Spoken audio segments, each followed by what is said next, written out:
Just minutes ago, inside a packed NATO press room in Norway, something happened that no one in Washington was prepared for.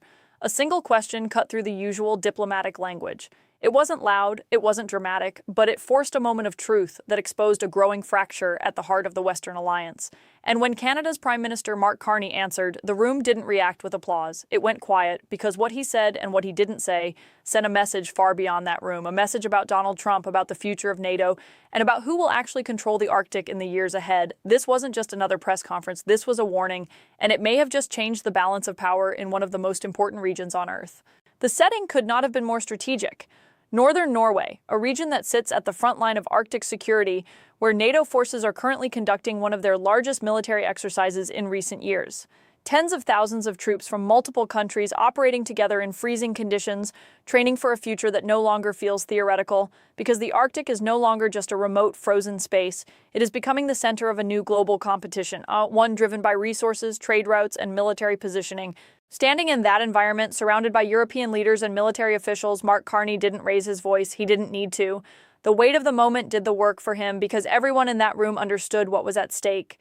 The Arctic is opening, ice is melting, new shipping lanes are forming. Beneath the surface, vast reserves of critical minerals and energy resources are becoming accessible, and every major power is paying attention. Russia has already expanded its military footprint across the region. China is investing billions, calling itself a near-Arctic state and positioning for long-term access.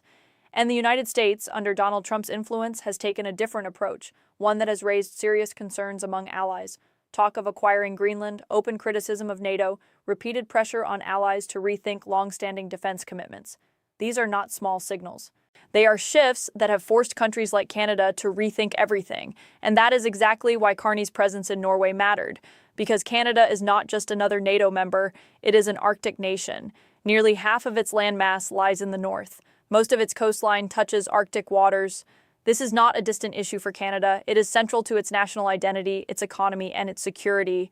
For years, Canada relied heavily on its partnership with the United States to manage that responsibility.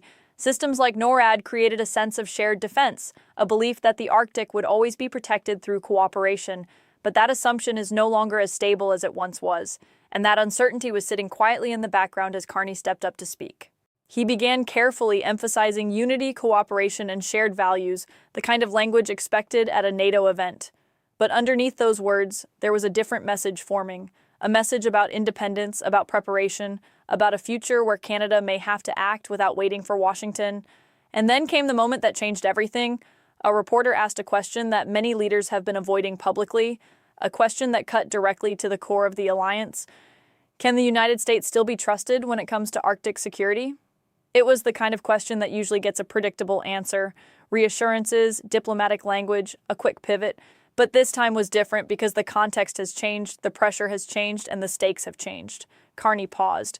And in that pause, the room understood that whatever came next would matter far beyond that moment.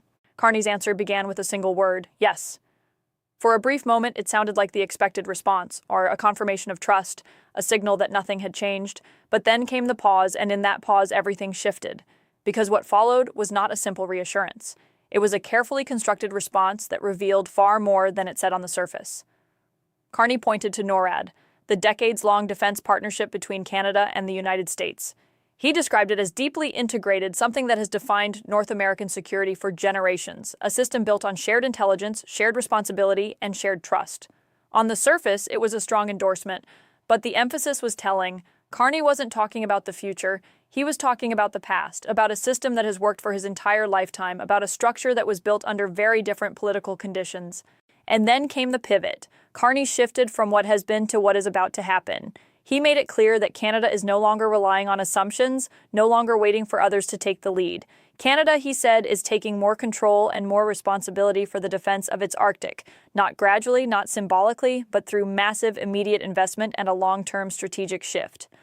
The message was subtle but unmistakable.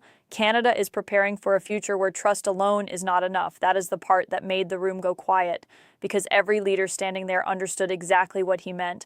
This wasn't about ending alliances. It was about reducing dependence. It was about building a system where Canada is no longer vulnerable to political changes in Washington, where a shift in U.S. leadership, a new policy direction, or even a single unpredictable decision cannot leave Canada exposed in one of the most critical regions on Earth.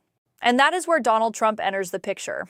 Over the past several years, Trump has fundamentally changed how allies view the United States. His repeated criticism of NATO, his demands that allies pay more or risk losing protection, his willingness to question long-standing commitments, and most notably his open interest in acquiring Greenland, territory that belongs to a NATO ally. To some, those statements were political theater, but to countries in the Arctic, they were something else entirely. They were signals that the rules of the past may not apply in the future, signals that even close allies could become strategic targets if resources and geography are at stake. For Canada, that changes the equation completely because Canada sits next to Greenland, because it shares the same Arctic space, because it holds vast reserves of the same critical minerals that have drawn global attention. If the idea of territorial acquisition can even be discussed openly, then the level of strategic risk increases overnight.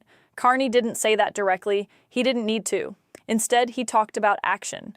$40 billion in Arctic investment, a year-round military and surveillance presence across land, sea, and air, infrastructure designed not just for defense, but for control, ports, airfields, communication systems, all built to ensure that Canada is not just present in the Arctic, but dominant within its own territory. And just as importantly, he talked about partnerships, not just with the United States, but with Norway, Germany, and a broader network of European allies. Countries that share the same concerns, the same values, and increasingly the same understanding that the global balance of power is shifting. This is where the deeper strategy becomes clear. Canada is not replacing the United States. It is surrounding itself with options. By strengthening ties with European nations, by integrating into a wider NATO framework, and by building its own capabilities, Canada is creating a system where no single partner is indispensable, a system that can function even if one piece becomes unreliable. That is a fundamental shift in how alliances work. For decades, the United States was the center of gravity, the leader, the guarantee. But now, countries like Canada are quietly building a different model, one based on shared responsibility, distributed power, and mutual reinforcement. And that is exactly what makes this moment so significant.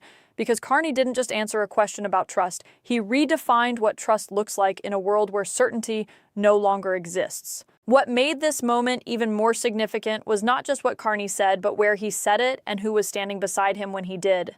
Norway is not just another NATO member, it is one of the alliance's most strategically important Arctic nations.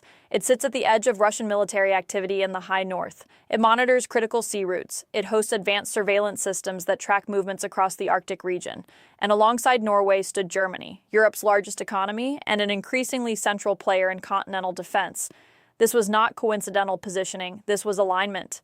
Because as Carney spoke about Canada taking greater control of its Arctic future, he wasn't doing it alone, he was doing it in front of the very countries that are becoming essential to that strategy, countries that are also adjusting their thinking, countries that are also beginning to prepare for a world where reliance on a single superpower may no longer be enough.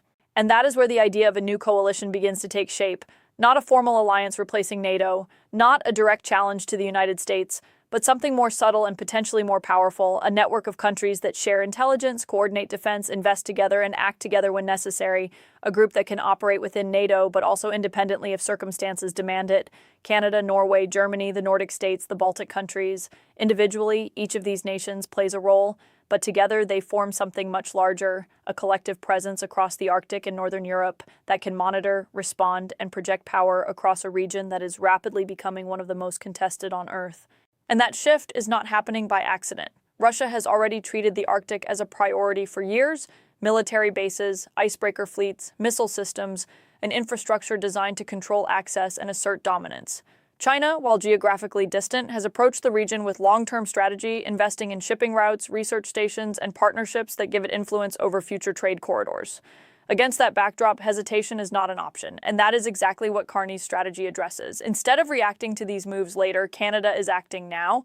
Instead of waiting for pressure to build, it is building its own capabilities in advance. Instead of assuming stability, it is preparing for competition. But there is another layer to this that makes it even more important. Geography. The Arctic is not isolated. It connects continents. It links North America to Europe. It creates new pathways between Asia and the West. And as ice continues to melt, those pathways become faster, more efficient, and more economically valuable. Shipping routes that once took weeks could be shortened dramatically. Resources that were once inaccessible could enter global markets. Whoever controls access to those routes and those resources will have enormous influence over global trade in the decades ahead. And that is why this is not just a military issue. It is an economic one, a strategic one, a long-term power shift that is already underway. Carney understands this, and more importantly, he is acting on it. By committing tens of billions of dollars, Canada is not just strengthening its defense. It is building a permanent presence, a signal to allies and competitors alike that the Arctic is not open for opportunistic expansion, that it is governed, monitored, and protected. And by aligning with European partners, Canada is expanding the scale of that message. Because when multiple nations share the same objective, deterrence becomes stronger, response becomes faster, and influence becomes harder to challenge. This is the real significance of what happened in that press room. It was not just about one answer, it was about a coordinated shift that is already in motion, a shift away from assumptions, away from dependence, and toward a model where countries like Canada are not just participants in global security, but leaders shaping its direction. And as that shift becomes more visible, one question begins to grow louder. If this is the future that Canada and its allies are preparing for, where does that leave the United States under Donald Trump? That question is no longer theoretical. It is being asked quietly in defense ministries, openly in policy circles, and now very carefully on public stages like the one in Norway. Because the issue is not whether the United States remains powerful. It does. The issue is predictability, reliability, and consistency. And under Donald Trump, those qualities have been called into question in ways that NATO allies are no longer ignoring. For decades, the foundation of the alliance was simple. The United States leads, allies align, security is shared, but ultimately guaranteed by American commitment. That model created stability. It allowed smaller and mid-sized powers to plan long-term, to invest selectively, and to assume that the core structure of the alliance would remain intact. But Trump disrupted that model. His approach to NATO was transactional. Support tied to spending, commitments framed as negotiations, long-standing alliances treated less as strategic partnerships and more as deals that could be reconsidered at any time. For some audiences, that sounded like strength. For allies, it introduced uncertainty at the highest level. And uncertainty in security planning is not a small problem. It changes timelines, it changes investments, it forces governments to prepare for scenarios that were once considered unlikely. That is exactly what Canada is doing now. Carney's message was not about breaking away from the United States. It was about insulating Canada from risk, building a system where Canadian security does not depend entirely on decisions made in Washington, creating flexibility in a world where political shifts can happen quickly and without warning.